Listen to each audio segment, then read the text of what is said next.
Olá, esse é o Clube do Livro Traduzido. Eu, Gisele, e eu, Manu, nos encontramos uma vez por mês aqui em Curitiba para discutir um livro traduzido com a pessoa que traduziu. Mas hoje o episódio é um pouco diferente. Estamos começando o Travessão, série de episódios mais curtos em que fazemos entrevistas, conversamos com gente que traduz e por aí vai. É uma chance de termos conversas que nem sempre conseguem virar um encontro do clube. O episódio de hoje foi gravado no final de 2025, quando fomos acompanhar o lançamento do livro Escrever e Ser ou Não Ser Mãe, título que vocês vão encontrar com uma barra ali no lugar do ou, né? Então, ser barra, não ser mãe. Um projeto bem legal lançado pela editora Arte e Letra. O livro de partida foi organizado pelas escritoras mexicanas Lola Horner e Ave Barreira. Essa última, Ave Barreira, que já foi traduzida aqui no Brasil pela Marina Vaquil e publicada pela editora Incompleta. Elas duas são amigas, né, a Ave Barreira e a Lola. Uma delas é mãe, a outra não. Elas duas começam a pensar sobre o ponto de vista uma da outra. Abre aspas. Este livro nasce de uma incapacidade mútua, ou, se ficar melhor, de um íntimo desacordo. Depois de 2 filhos, várias traduções e alguns romances, percebemos que é impossível nos colocarmos uma no lugar da outra. Você não tem como saber o que se sente sendo mãe se decidiu não ser. E para mim é impossível apagar, mesmo hipoteticamente, os meus filhos para imaginar o que teria sido de mim sem eles. Recorrer às palavras é um exercício de imaginação imperfeito, mas poderoso. Fecha aspas. E assim, as duas autoras convidaram várias escritoras mexicanas para falarem sobre suas experiências com a maternidade em suas diversas formas e com a não maternidade também. O livro chegou por aqui pelas mãos da professora da Universidade Federal do Paraná, a Nilceia Pedra. A Nilceia fez um convite para que estudantes de uma disciplina de tradução trabalhassem os textos para o português. E veio também uma ideia do editor Tiago Tizot de convidar escritoras brasileiras para acrescentar uma camada nova ao livro. E é esse o livro que vamos apresentar aqui no podcast hoje. Bom, vocês já sabem que a gente gosta muito de projetos de tradução coletiva e a gente queria entender um pouco mais sobre esse projeto. Inclusive, considerando que o ponto de partida é com escritoras mexicanas, que nessa edição são apresentadas com autoras brasileiras. Então a gente foi lá no lançamento, um pouco mais cedo, para encontrar algumas das pessoas envolvidas no livro. Vamos começar ouvindo a Nilceia, que conta um pouco sobre como esse projeto chegou para ela e para a turma da disciplina lá no UFPR. Esse livro nasce de um momento pessoal meu, né? No momento em que eu sou mãe, me encontro com o Miguel e tenho muitas perguntas e muitas inquietações sobre a maternidade que não são respondidas naquela época, né? Então, os primeiros anos do Miguel, assim, o nascimento dele, a gestação e o nascimento dele, foram anos em que eu me senti muitas vezes muito sozinha, porque eu não conseguia dividir com as pessoas um sentimento muito estranho que eu tinha, né? Então, a gente tinha aquela ideia de que a maternidade ia ser uma coisa plena, uma coisa que me completaria como mulher, né? Eu tinha essa promessa e não eram esses sentimentos que eu tinha num primeiro momento.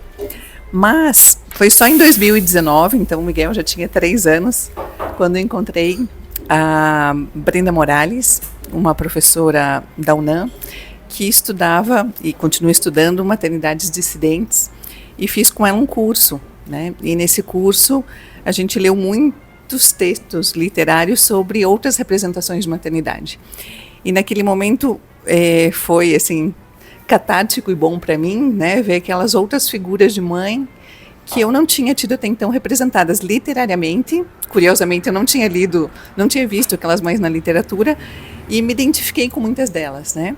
E também pude saber que essa questão da ambiguidade materna já era discutida nos anos 70, né? Então, a Adrienne Rich, a Jane Lazari já falavam disso e eu não sabia, era algo que eu desconhecia. Então, eu fiz esse curso. O Miguel tinha, né, como eu falei, 3, 4 anos, li os textos enquanto colocava para ele TV, né? Isso eu falo no prólogo do livro. Um tempo depois, outra Brenda, a Brenda Rios, que é uma escritora mexicana, falou: olha, saiu um projeto onde tem um texto meu, né, sobre questões de maternidade, e eu li, que era o livro Maneiras de Escrever e Ser, Não Ser Madre, organizado pela Ave Barreira e pela Lola Horner, né? E os relatos me tocaram muito nesse sentido, né? Primeiro, tinham relatos de mães com os quais eu me identificava muito, e me chamou muita atenção, e gostei muito de ler, o fato de aparecerem não mães, né? Eu acho que a gente caminhou para falar de mães e caminhou muito pouco para falar das não mães, das mulheres que não puderam ou não quiseram ser mães. Então, colocar todas essas mulheres no mesmo lugar me fez muito bem, né? Então, assim, a gente pode escrever sendo ou não sendo mães, sendo, né? A gente não precisa desse adjetivo, substantivo adjetivado, assim, mãe, para fazer alguma coisa. Então, gostei muito. Daí, unindo a vida, né? Eu falei, quero levar esses relatos para ser traduzidos pelos meus alunos lá na UFPR. E assim, ofereci uma disciplina de tradução, vários estudantes participaram, né? E a gente fez durante um semestre a tradução desses relatos. Discutíamos em sala, conversávamos, né? Fomos fazendo uma tradução conjunta, depois eles contam para vocês como foi. E aí eu apresentei a proposta para o Tiago, disse, olha, Tiago, eu tenho aqui, né, relatos de autoras mexicanas sobre maternidade e não maternidade, e é escrita, você gostaria de publicar, né? Ele falou, puxa, seria muito bacana se a gente tivesse escritoras brasileiras.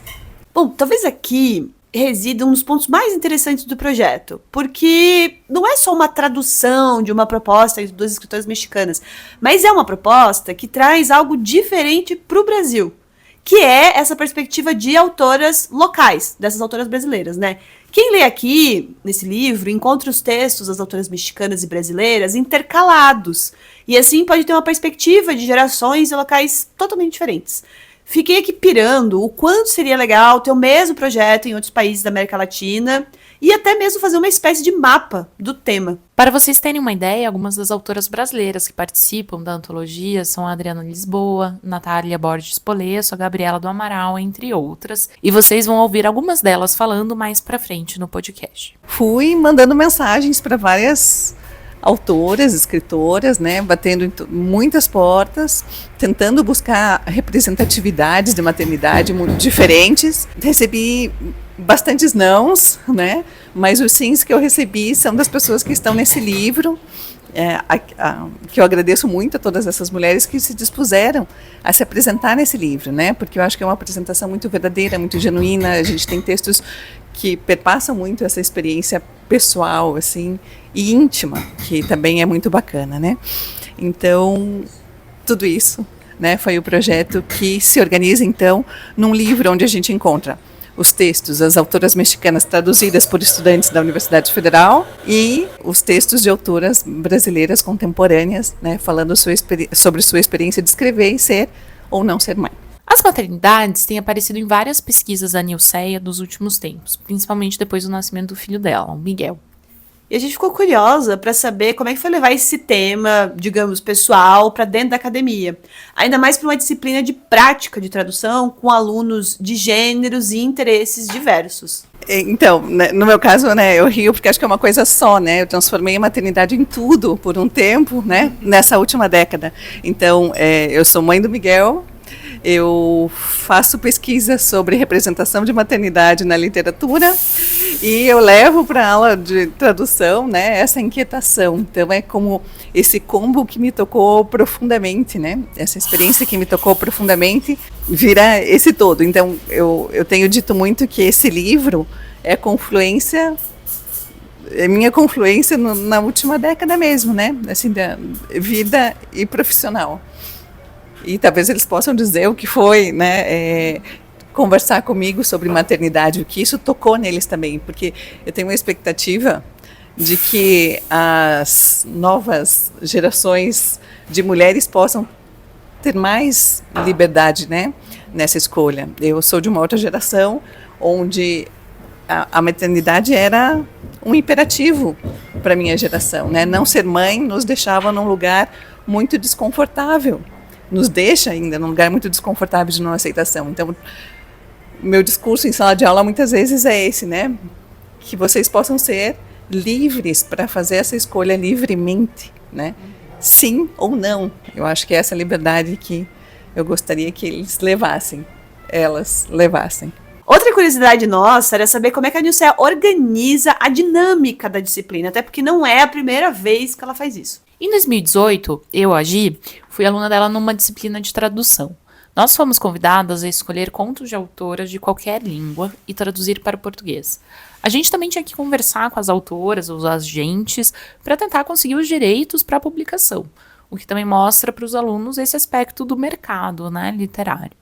O resultado dessa disciplina foi o livro A Morada das Palavras, publicado pela editora UFPR. O livro, ele tem 8 contos do inglês, do alemão e do espanhol, e também, na época, em 2023, ganhou o prêmio da ABEL, que é a Associação Brasileira de Editoras Universitárias, na categoria de tradução. E pedimos para a Nilceia falar um pouco sobre a metodologia de tradução e discussão do projeto. Então, geralmente, não foi a primeira vez que, né, eu ofereço uma disciplina desse modelo, ele se repete, então, geralmente, eu faço uma introdução temática com os alunos. Nesse caso, a gente leu, né, alguns textos sobre o que é a maternidade dissidente, porque é importante a gente pensar na maternidade desde outras perspectivas, né, como uma maneira introdutória. Pedir para eles, vocês podem me ajudar se eu estiver esquecendo ou pulando alguma parte, lessem os relatos e escolhessem, né, o relato com que se identificassem para fazer a tradução, né? Então, eles tiveram um tempo de leitura e de escolha dos seus textos, e aí nós trabalhamos em caráter de oficina mesmo. Então, a cada encontro, os estudantes traziam, né, os textos, um fragmento que tinham traduzido, e a gente colocava em discussão com todo o grupo, né? Então, assim, isso ficou legal, isso não, essa palavra sim, essa palavra não, e tivemos várias discussões, né, em sala sobre a temática da maternidade, né, e como a gente traduzia essa temática, mas também sobre o exercício da tradução entre línguas próximas, né? Então, um caso que gerou, assim, um comentário que talvez eles se lembrem, é a palavra teta, né? Porque em espanhol a gente dá a teta. A gente não dá o peito, a gente não amamenta, a gente dá a teta. E na hora de traduzir, era essa discussão, né? A gente coloca, vou dar teta, mas será que no português a gente dá teta? Ou a gente dá de mamar, ou a gente dá o peito? Né? Essa foi uma das discussões que eu lembro que a gente fez, assim, em sala dentro dessa temática da maternidade. E depois, né, tem um momento em que eles fazem as traduções, e aí a gente troca as traduções de um para outro para que eles experimentem o processo de preparação e revisão, né? Eu falo para eles, tão importante como a figura do tradutor é a do preparador e revisor. Então, eles fazem esse exercício. Pegam o texto do colega e preparam, né? Comentam, fazem a revisão e tudo mais. E aí a gente faz outra rodada em sala comentando essas observações que a gente fez no texto dos colegas. Agora, passamos a palavra para as pessoas que traduziram, começando com a Beatriz Pedroso Barman, que fala sobre o texto Maneiras de Escrever e de Ser Mãe, de Adriana Jiménez Garcia. Bom dia, eu sou a Beatriz, eu traduzi o conto Maneiras de Escrever e de Ser Mãe, da Adriana Jiménez Garcia. Bom, ele tem uma certa ambiguidade, porque ela trata ela não queria ser mãe a princípio, mas ela foi mãe. Então ela tem toda essa questão da família dela, né? Da mãe, que tem vários filhos, e ela vai tratando disso ao longo do texto, né? Tem toda essa questão mais confessional, né? O texto dela é bem interessante, e uma dificuldade que eu tive, acho que foi com uma questão, eu não me lembro assim exatamente como era, mas era uma questão de um desenho de um galho, um negócio que ia perpetuando assim, e eu fiquei com muita dúvida de como traduzir aquilo, porque ele é bem imaginário, né? Ele tem toda essa questão de ser uma perspectiva assim mais diferente, e aí eu lembro que eu tinha bastante dúvida, eu fiquei com aquele inserto assim, sem traduzir um tempão, porque eu fiquei pensando, meu Deus, e como que eu vou trazer isso sem tirar do texto o que ela estava querendo dizer.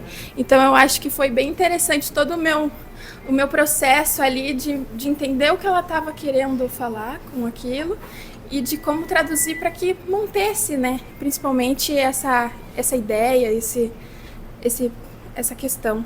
Tinha também uma questão bem engraçada que foi o Pelos Séculos dos Séculos. Eu nunca tinha escutado.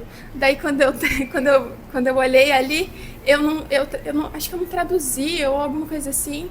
E aí depois eu percebi que era uma questão mais religiosa, né? Tinha toda a questão do México em si, né? Que é dentro da cultura, enfim, e eu nunca tinha escutado, então eu olhei e falei, como que eu vou traduzir isso, né? Mas daí depois de toda uma pesquisa eu consegui, enfim, colocar dentro do texto sem mudar muita coisa, né? Mas foi bem interessante, foi um processo bem interessante traduzir. A Adriana, ela é muito, assim, eu gostei bastante de traduzir o texto dela, realmente foi muito, muito bom para mim, foi uma experiência maravilhosa. O trecho que a Beatriz comentou da árvore diz o seguinte, abre aspas. E quando ninguém estava por perto, costumava fingir que lia, em sussurros solenes e cerimoniosos, os rabiscos que queriam ser letras. Nos cadernos eu reformulava as histórias, acrescentava detalhes, desenhos e esquemas. Encaixava devaneios sem sentido. Fazia crescer ramificações retorcidas nos troncos originais. Aquelas fileiras de linhas entrelaçadas fingiam ser letras, e cada vez eu as decifrava de maneira diferente. Fecha aspas. E a autora termina o texto com uma pergunta que perpassa quase todas as autoras do livro. Ela diz assim, escrever e ser mãe são coisas que se fazem ou coisas que acontecem a alguém? No caso da autora Maricela Guerreiro, a maternidade é algo que acontece, e quando acontece, deve-se bater no peito e assumir a tarefa, mesmo sem nem sempre saber o que se está fazendo. Uma impressão recorrente em vários textos do livro. Mas agora vamos ouvir a Naína, que vai comentar também sobre como ela escolheu a tradução do título do conto dela. Então, bom dia, eu me chamo Naína. Eu traduzi o texto Aloe Chopecho, que veio com o título Tá na Chuva pra se molhar. E o processo de traduzir ele foi bem interessante, porque a autora, ela escreve com muita fluidez. O texto ele começa e vai se derramando e vai se transformando em outra coisa. E isso foi difícil, manter essa fluidez na tradução também. Ela trabalha essa coisa de ser mãe, de uma forma com muito humor, porque ela tenta não levar a vida a sério. Então, ela tá o tempo todo focando nas experiências que são meio trágicas, mas que também dá para tirar o humor delas, e com essa ideia do Aloe Chopecho, que para nós em português seria como bate no peito e assume que você pegou, que eu traduzi como Tá na Chuva pra se molhar, que é esse momento, tá bom, sou mãe agora, aconteceu isso, aconteceu aquilo, essas aventuras, e tô aqui pra experienciar a vida. Não vou ser perfeita como mãe, não sou uma mãe perfeita, não sou uma filha perfeita. Ela tem essa questão também de que ela também não dirige bem, mas ela dirige. Então ela tá nesse momento de... O conto dela, o relato dela é sobre a gente não levar a vida tão a sério e saber que a gente vai errar e que não tem problema errar e que você pode ser mãe ou não ser mãe e errar também. E uma das partes mais difíceis de traduzir foi escolher o título, porque Aloe Chopecho é um negócio que tem tanta força, tanto significado em espanhol, e foi difícil encontrar alguma coisa assim. Eu fiquei conversando com a Nilson e eu falei, não sei, o que você acha? Falei pros colegas também o que a gente vai fazer, até que cheguei no Tá na Chuva pra se molhar, e eu acho que é um título que condiz muito com o que, espero, com o que a autora queria transmitir no relato. E traduzir foi uma coisa incrível, assim, foi uma das melhores experiências, assim, de uma matéria que eu tava nervosa, foi a primeira vez que eu traduzi, mas ali aquele ambiente com a Nilceia e com os colegas, todo mundo conversando e tentando descobrir os caminhos da tradução, foi algo muito, muito incrível. A próxima fala é do Tiago Alexandre Correia. Um ponto interessante que ele levanta é sobre quem é autorizado a traduzir determinados assuntos, como é o caso dele, um homem traduzindo sobre maternidades. Ele acabou escolhendo traduzir um texto de Claudina Domingo, um desses que é sobre a não maternidade. Olá, eu sou o Tiago. Eu traduzi La aguja sobre la corriente, que se tornou a agulha sobre a correnteza, da Claudina Domingo. Eu fiz a disciplina como aluno especial. Na época eu participava de um grupo de pesquisa com a professora Neuceia sobre escrever na América Latina. Eu sou formado em letras português e espanhol, mas eu não tinha estudado com tanta atenção tradução e pedi para a professora para participar da disciplina e fui aceito. Fiquei bastante contente. No começo, eu acho que a gente ter uma ideia bastante reduzida do que é ser mãe, fiquei com um pouco de receio, até gerou esse debate nos encontros iniciais, se eu teria autorizado ou não por ser homem, enfim. E eu ainda não tinha lido o conto. E aí o conto, ele trata de uma mulher que ela decide não ser mãe. E eu gostei bastante. É uma mulher que ela engravida, mas acaba decidindo não ter mãe porque ela acredita que a maternidade vai interferir no processo de escrita dela. Porque ela deseja, ela fica um pouco preocupada de não ter o tempo que ela deveria, ela tem questões psicológicas e psiquiátricas que o silêncio para ela é bastante importante, e ela então conclui que ela não vai ter aquele momento de intimidade por pelo menos 20 anos e faz uma série de reflexões também sobre essa imposição da maternidade. E tem a questão do horóscopo também, que ela é bastante envolvida. Ela fala ali de algumas questões do mapa astral, que no texto aparece como carta astral. E então esse foi alguns dos desafios que eu acabei pensando assim na questão do vocabulário, do horóscopo do espanhol para o português. Mas foi uma experiência muito legal. Agora quem fala é a Ana Lúcia Superchinski, que foi minha colega de jornalismo e também acabou chegando nas letras. O texto que ela traduziu, Menina Mãe, da Liliana Pedrosa, é narrado em segunda pessoa, o que a gente nem sempre encontra com tanta frequência. A autora endereça o texto para si mesma. A Manu vai ler o comecinho pra gente. Durante tua infância, Liliana, você escutou muitas vezes a história de Ângela, que por ser a filha mais velha, estava predestinada a permanecer em casa, solteira, para cuidar dos pais. Assim ditavam os costumes. Na sua juventude, lhe tiraram qualquer possibilidade de ter um pretendente, e com o tempo, sendo que se costuma chamar uma solteirona, deixaram de se preocupar com ela. Afinal, quem ia querer uma mulher de 30 anos? Por isso, Angelita, pôde esconder seu segredo durante alguns anos. Uma tarde chegaram em sua casa 2 homens vestidos com muita formalidade. Os pais receberam na sala de visitas e fecharam a porta de folha dupla, como quando os adultos vão tratar de um assunto importante. E vamos então ouvir a Ana Lúcia. Olá, meu nome é Ana Lúcia e eu traduzi o relato que no original era Minha Madre e ficou Menina Mãe, da autora Liliana Pedrosa. Né? Essa mulher, ela também decidiu não ser mãe, só que o relato dela é o percurso de como ela tomou essa decisão, né? Porque desde criança ela foi envolvida com a questão do cuidado, né? Ela acabou precisando ser mãe da própria mãe quando a avó materna dela morreu. Então, né? Ela teve que amadurecer muito cedo, né? E o que ela cuidava de livre e espontânea vontade eram os gatos que ela pegava na rua, né? Então ela incluía os gatos também. Mas aí depois, mais tarde, já adulta, cuidou do sobrinho que foi morar na casa dela porque ele era universitário, né? Aí acompanhou ele no hospital e tudo. E a questão assim, me passou a ideia assim, ela sabe cuidar, né? Mas ela não quer, né? Ela diz uma hora para a mãe dela, eu não quero ser tua mãe nem mãe de ninguém mais, né?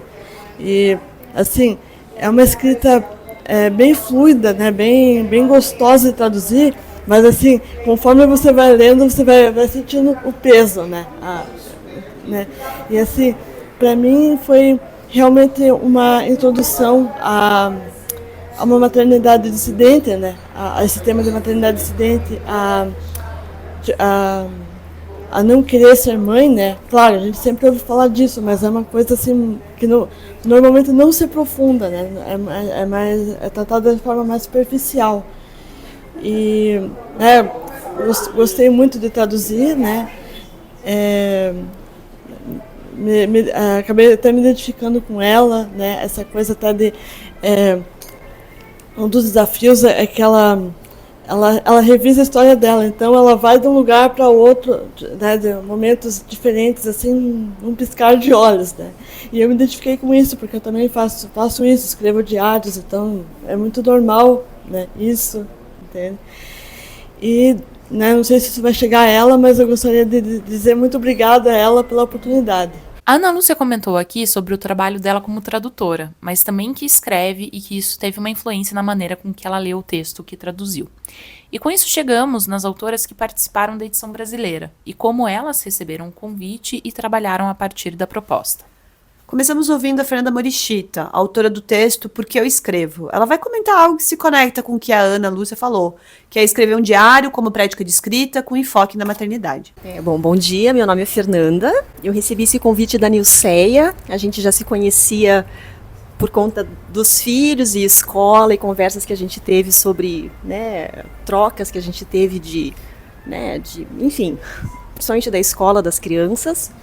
E eu escrevi um livro há 3 anos para ele, chamado Cartas para Theo, que são cartas que eu escrevi desde que ele nasceu, porque quando ele nasceu, ele teve uma série de questões difíceis no nascimento dele, e a Mônica, que é a madrinha do Theo, deu para mim um livrinho, que era o livrinho do bebê, e quando eu cheguei em casa com ele, eu quis preencher aquilo e nada do que eu queria dizer cabia naquele livrinho. Era muito mais intenso. E eu pensei, bom, então eu vou escrever aqui um diário para ele, um arquivo do Word que eu comecei a escrever. E para mim foi muito importante conseguir colocar em algum lugar o que eu estava sentindo, o que eu estava vivendo, a solidão que é a maternidade. O começo da maternidade é um processo muito solitário. A gente está sozinha ali, o mundo continua a existir e a gente está imersa naquele, né, universo novo, desconhecido. E escrever para mim foi muito importante, conseguir colocar no papel, né, esses momentos em que eu estava vivendo com ele. E esse processo eu consegui manter até ele fazer 8 anos, foi quando eu mantive esse diário. E durante a pandemia eu resolvi fazer uma oficina de escrita e vi nessas cartas um relato bacana, importante, e que acabou se transformando no projeto de um livro. Então, eu acho que eu usei esses textos, era algo muito pessoal, eu nunca escrevi com o intuito de publicar um livro, e a gente sempre acha que é uma coisa muito única da gente, que é uma experiência muito particular. E quando eu comecei a divulgar esses textos, publicar no Facebook, né, como forma de interagir com as pessoas, era lindo escutar as pessoas, né, dizendo, nossa, eu vivi isso, eu me identifico com isso.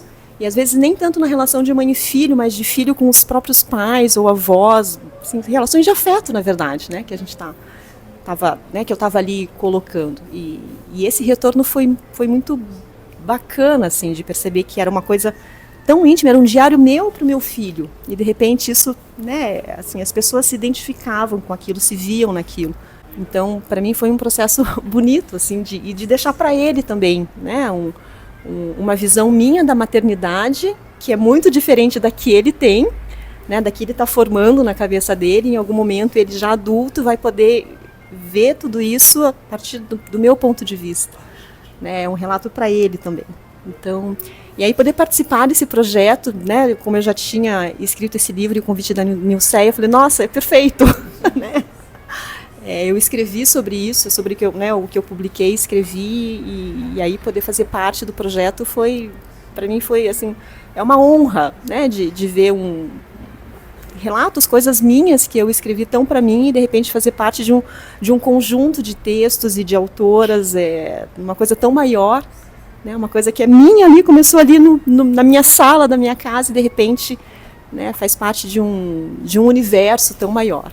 Tem 2 coisas legais na fala da Fernanda. A primeira é que diários e cartas são práticas frequentes na escrita das mulheres e que foram historicamente negligenciadas ou consideradas pouco literárias. A outra é que ela se sentia sozinha na experiência de vida escrita em torno da maternidade. E um livro como esse mostra como essas particularidades, apesar de serem subjetivas, são dialógicas e perpassam a experiência de mulheres de diferentes lugares. Inclusive a experiência de quem não foi mãe e não por escolha. Quem fala um pouco mais sobre isso é a Mônica Moro Hager, no texto O Destino da Pipa é o Céu. Oi, bom dia, eu sou a Mônica. Quando eu recebi esse convite da Nilceia, eu fiquei bastante surpresa e eu lembro que eu escrevi para ela assim: mas Nilceia, no que você acha que eu posso contribuir?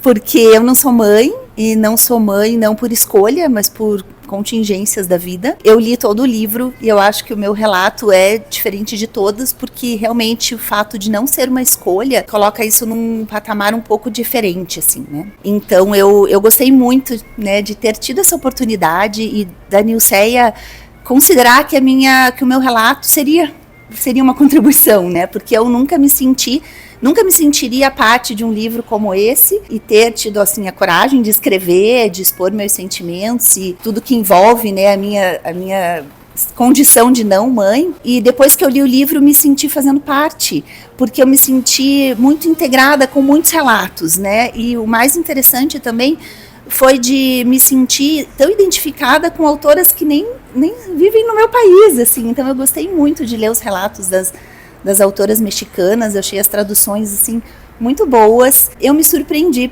né? Então, primeiramente, eu me surpreendi com o convite da Nilceia, eu me surpreendi com a minha coragem de aceitar esse convite e depois com o conjunto do livro, assim. Eu achei que é um livro primoroso, assim, na forma que apresenta relatos tão diversos e que se encaixam, que se complementam. E eu acho que a vida é assim, né? Como a Fernanda falou, às vezes uma coisa tão pessoal que a gente acha que não vai tocar ao próximo, porque é dentro da sua sala, dentro da sua casa, e acaba tocando e até suscitando conversas, discussões, né? Então eu achei isso um projeto muito interessante e eu encaro a literatura, para mim, pessoalmente, muito como algo terapêutico, né? Então esse texto em específico cumpriu uma missão na minha vida, assim, de entendimento, de olhar de uma forma diferente essa minha não condição de mãe, né? Essa condição de não mãe, apesar de eu ter querido muito ser mãe. E sou madrinha 8 vezes e eu coloquei isso no livro e foi uma forma muito legal, então, de entendimento da minha própria vida, assim. E eu acho isso fantástico, porque, novamente, é uma atitude solitária, pessoal, de escrita, de autoentendimento, e que quando a gente se dispõe a expor, você, de repente, vai tocar outras mulheres, outras pessoas que também passam por isso.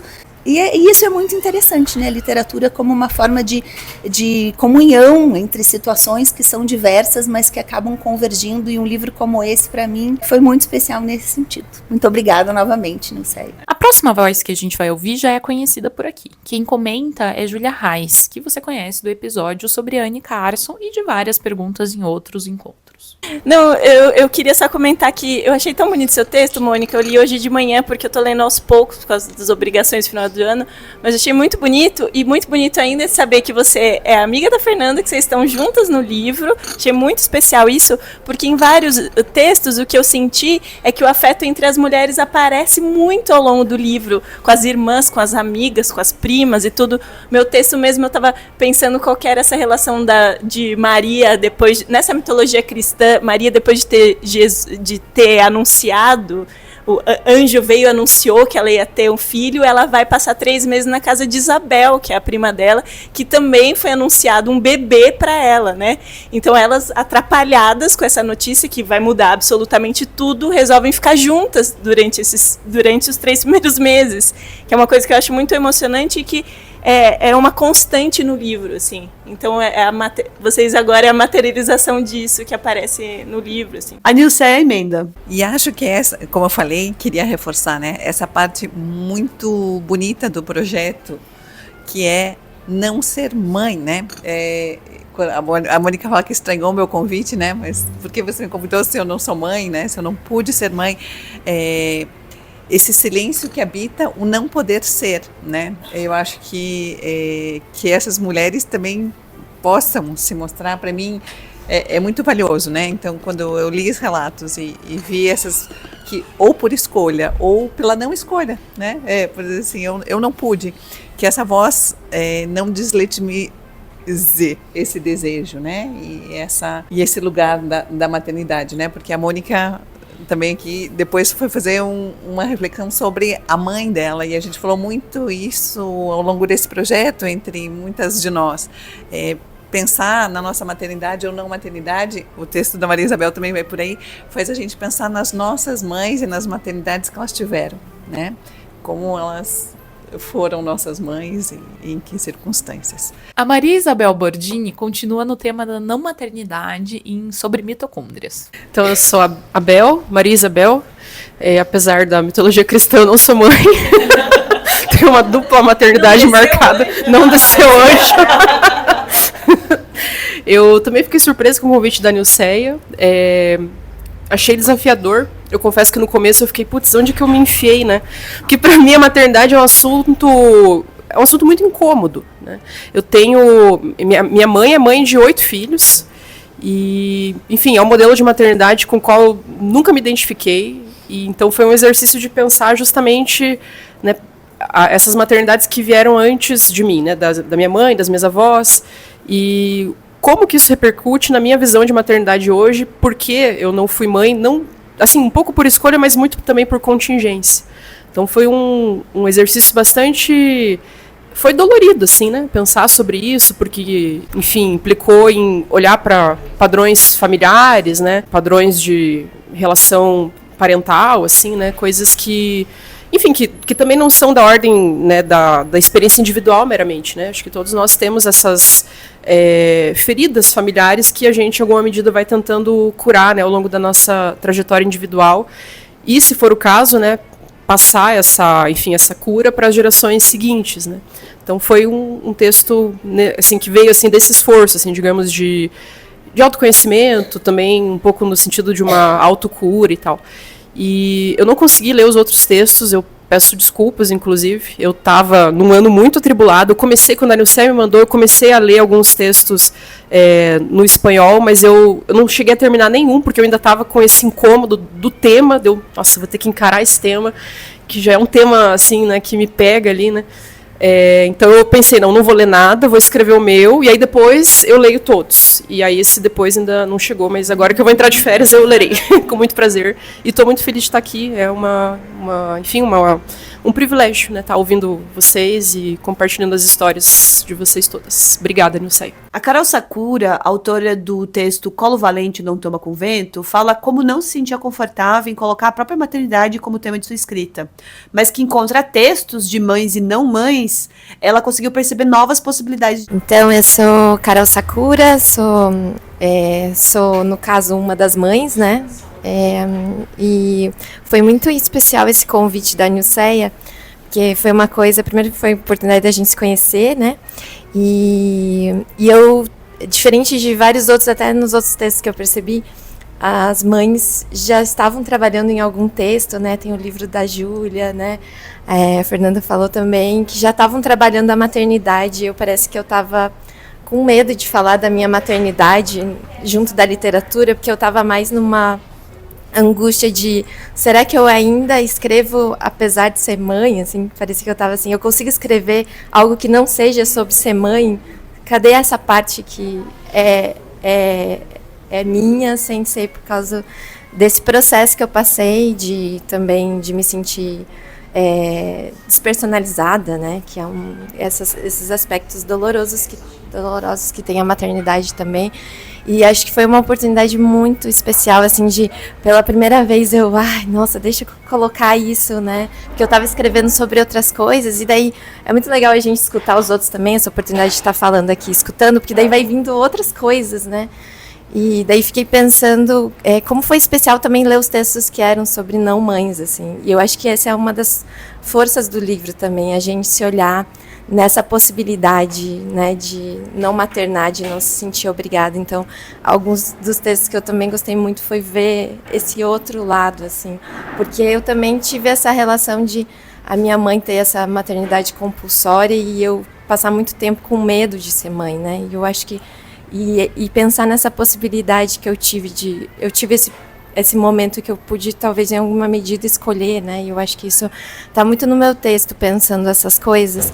Mas também achei legal de ver como pessoas estavam escrevendo sobre como a mãe está em todos os textos, independente se você é ou não é mãe, eles estão ali, né? Eu adoro mães ficcionais também, que eu gostei muito de ter isso.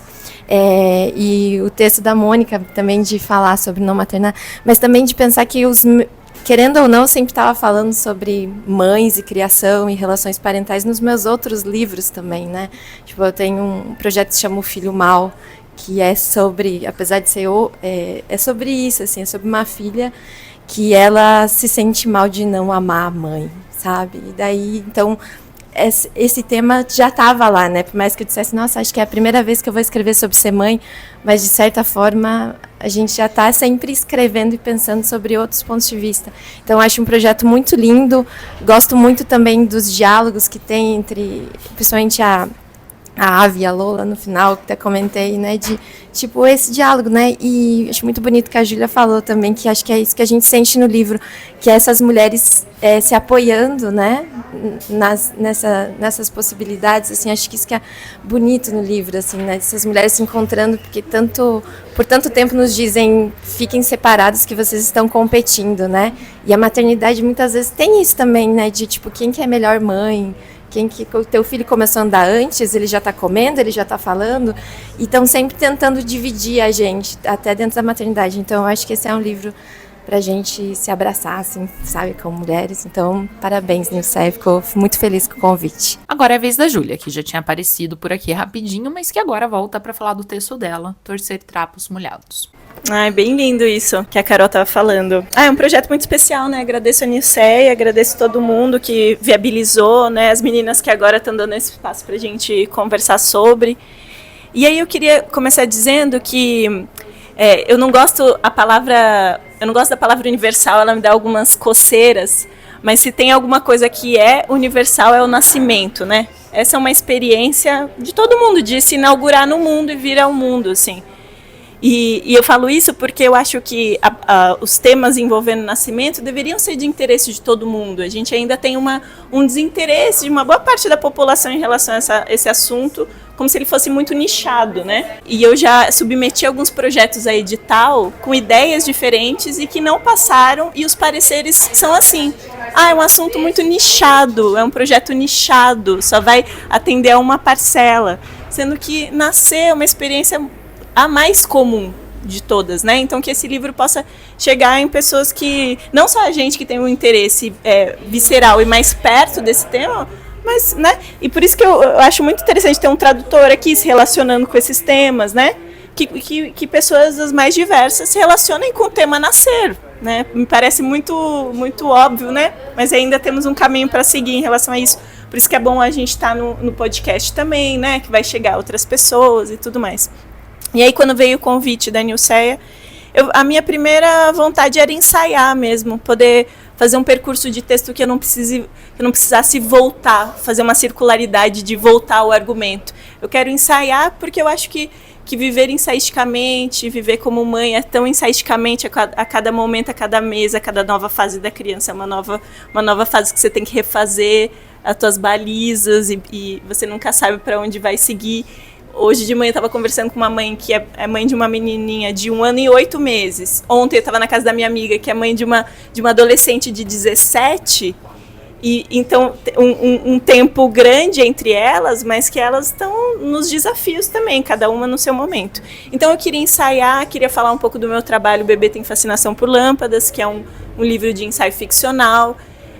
Que eu estou pensando uma maternidade no coletivo também. Eu não queria usar a primeira pessoa, eu uso a primeira pessoa do plural, na verdade. Existe um nós, existe um lugar de doença também, de pandemia, de saúde pública, porque eu acho que de todas as experiências políticas que eu já tive, a maternidade é a mais radical delas, porque é o entendimento de uma nova pessoa que vem ao mundo e que essa pessoa já é classificada como mão de obra dentro de um sistema que classifica ela em relação a gênero, a raça, a trabalho, a tudo. Então, o entendimento político, quando você traz uma pessoa no mundo, muito radical. Então, O Bebê Tem Fascinação por Lâmpadas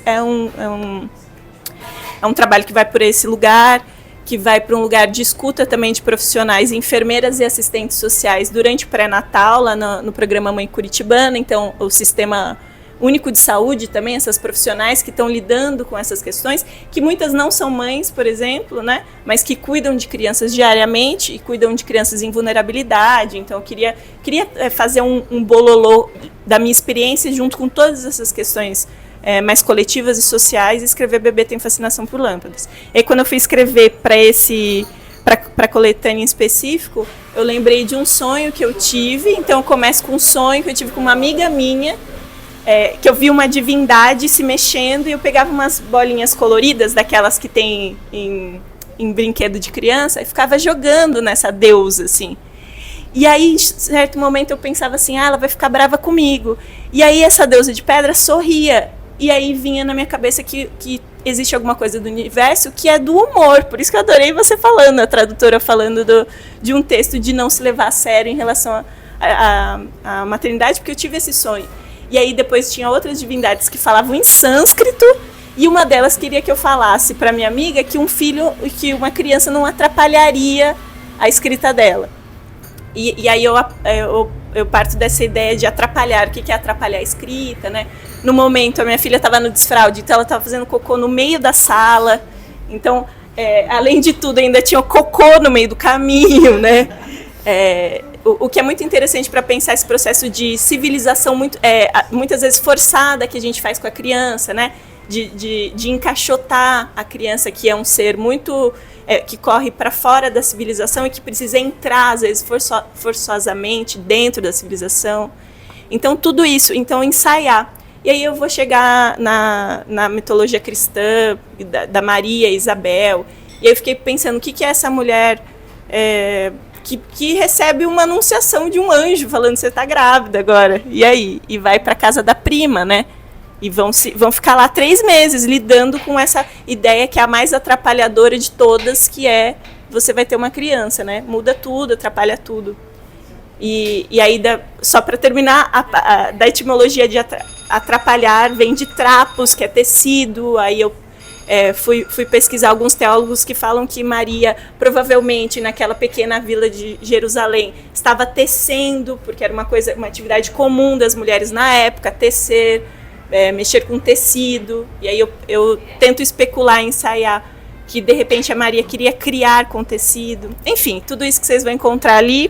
Já falei bastante, obrigada pela oportunidade, feliz de estar aqui. Por fim, a Nilceia volta para alguns comentários, né, finais, para fechar, falando principalmente sobre o trabalho coletivo necessário para pensar esse livro. Eu quero falar mais coisas, né? Como eu já disse várias vezes, esse projeto só existe pela generosidade e pela ideia da colaboração, né? Que começa com a Ave e com a Lola, que autorizaram, né, que a gente chegasse ao texto e traduzisse os relatos, a cada uma das autoras mexicanas, que cedeu os direitos de publicação para que a gente pudesse, né, fazer a tradução e publicar, a cada uma das autoras, né, que também cederam seus direitos de publicação para que a gente tivesse o livro, a Arte e Letra, que se dispôs a publicar esse livro, né? E agora, né, Manu e Gisele, que se dispõem a divulgar também, né, esse projeto para esse mundo virtual que alcança muito mais pessoas, né? Então, se há algo que esse livro deixa, é essa ideia de que as coisas existem no coletivo, né? Nessa voz que passa e que a gente vai transmitindo de um para outro e de um para outro e de um para outro. Então, fico muito, muito feliz. Eu acho que uma das partes que dá muita satisfação desse projeto é isso, né? Vê-lo como um trabalho de muitíssimas mãos, né? De muita gente envolvida. Então, obrigada a todos que participaram desde a origem no México até aqui hoje, que a gente continue podendo fazer projetos assim.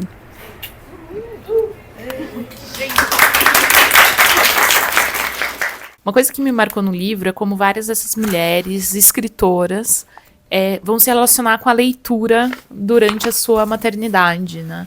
Então a gente tem uma das autoras, por exemplo, que começa a ler vários livros policiais no Kindle, porque aquilo para ela era um grande escape da realidade de amamentação e privação de sono e madrugadas, né? O que você achou do livro, Manu? O que te chamou a atenção? Eu gostei muito porque a gente tem uma perspectiva, né? Eu nunca quis ser mãe, mas sempre gostei muito de ler sobre as mães, para entender um pouco sobre como ser filha, né? Também, como é ser filha. E eu acho que a gente tem muitas perspectivas. E uma das coisas mais legais que eu gostei muito foi como essas autoras, as autoras mexicanas e as brasileiras, se relacionam com a própria literatura, com a história da literatura, né? Com a ausência e com a presença de mães monstruosas, ou de mães difíceis, sabe? É o que a Nilceia costuma chamar de dissidência materna, né?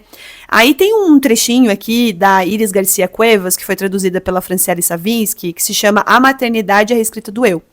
E aí esse parágrafo diz o seguinte: sei bem que é uma ideia do literário construída a partir de uma perspectiva masculina, na qual a guerra e a morte são consideradas mais universais do que a gestação e o parto. Entretanto, me atrevo a dizer que poucas experiências na vida te colocam cara a cara com a sua própria natureza e te mostram com tanta clareza a sua fragilidade ou fortaleza emocional e física como a gravidez, o parto e a criação. Mas é mais fácil, e digo por isso por mim, falar do público, mesmo que se trate da violência mais nua e crua, que encontrar palavras para nomear as contradições que te confrontam quando você se torna mãe e descobre que não é o paraíso que te tinham prometido. E aí, Gi, o que eu fico pensando nisso é quando ela diz que ela acha que é uma experiência, a gravidez, o parto e a criação, mas a não maternidade também, né? Eu lembrei de cara do texto da Ursula Le Guin, que é a Bolsa da Ficção, a teoria da Bolsa da Ficção, que fala sobre contar histórias de coisas que ninguém para pensar sobre. E eu acho que a maternidade é um pouco isso, né? É um pouco isso. Eu tenho lido bastante Ursula Le Guin, eu tô lendo a série Terra-Mar e eu acho bem interessante porque o começo da série é o começo de escritora dela. E em determinado momento ela repensa vários aspectos de ser mulher, de escrever, de ser mãe, o que tudo isso significa. E no 4º volume dessa série, ela escreve um livro que é basicamente sobre cuidado e maternidade e o papel das mulheres nas grandes aventuras. Então é justamente pensar que todos nascemos e todos somos cuidados, né? Nem todos vamos parir, nem todo mundo vai cuidar, mas todo mundo nasceu.